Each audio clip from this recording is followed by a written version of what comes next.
Donc là, maintenant, on va parler de l'impact et du bénéfice du PMO. Euh, une fois, si on a suivi tout ce que je viens de raconter là, hein, vous allez voir qu'effectivement, le PMO va interagir ou va impacter va avoir des impacts à plusieurs niveaux.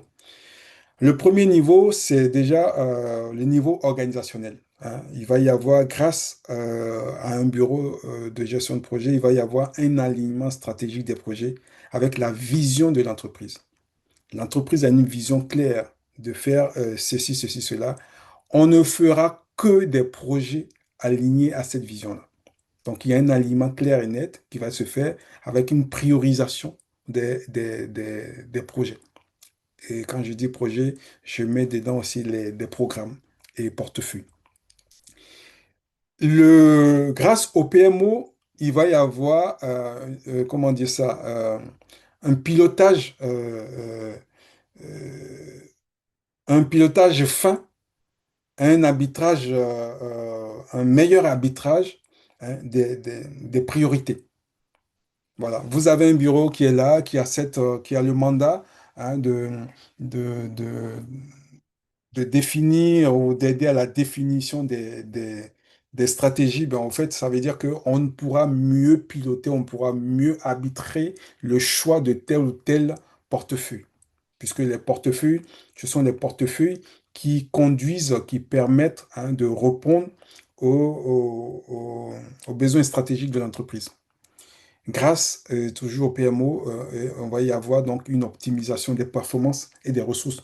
Les ressources seront mieux réparties. On saura clairement, grâce à la vraie définition du PMO, qui doit aller faire quoi. Parce que le problème qu'on avait avant, c'est ça, c'est que on a une seule boîte dans laquelle il y a tout le monde. Et donc, les gens, ils sont de profils divers et variés. Et donc, il peut y arriver que, voilà, on est en train de répondre, le PMO est en train de répondre à un besoin, et il y a une moitié de ces ressources qui ne fait rien, parce que ce n'est pas de leur domaine de compétence. Là, maintenant, grâce à ce PMO taillé sur mesure, ben, au fait, chaque ressource sera attribuée à quelque chose de bien défini.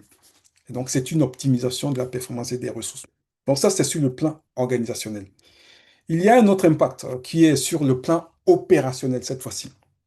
Sur le plan opérationnel, bien entendu, on aura une standardisation des pratiques. C'est-à-dire que chacun ne fera plus les choses comme bon lui semble.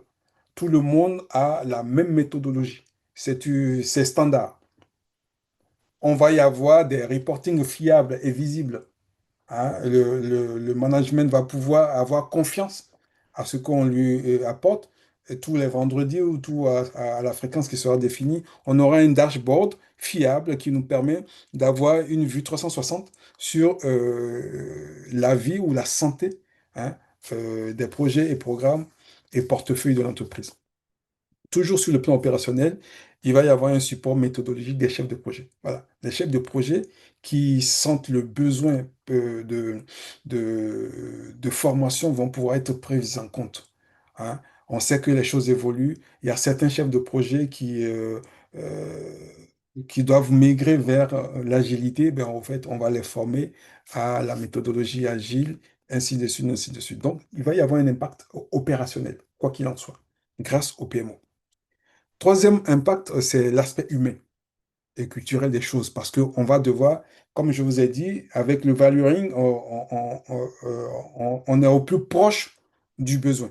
D'accord? Donc, il va y avoir des développements de compétences des équipes. Les équipes vont pouvoir se former rapidement et avoir la formation qu'il faut et non une formation juste au standard, parce que là aussi, c'est ce qu'on a remarqué. On dit que, bon, voilà, on va former l'équipe, mais on ne se préoccupe pas de la formation individuelle des personnes. Telle personne peut ne pas avoir besoin de telle formation, mais on lance une formation générique et tout le monde va se faire former, et alors que ça n'apporte pas de la vraie valeur à tout le monde de la même façon. Donc là, c'est aussi quelque chose qui va évoluer individuellement parlant. Les gens vont pouvoir identifier les besoins en termes de formation et ça va être rempli. Il va y avoir une collaboration, une partage des bonnes pratiques sur le plan humain et culturel et un accompagnement du changement. Oui, j'aime bien en parler parce que je suis certifié pour ça, il est important de savoir quelle est la cause de résistance au changement au sein de l'organisation. Et c'est là où toute, toute l'expertise de la personne qui sera flaguée, entre guillemets, change manager dans le PMO, aura toute son expertise à exprimer, et où il va pouvoir dérouler un certain nombre de méthodologies, hein.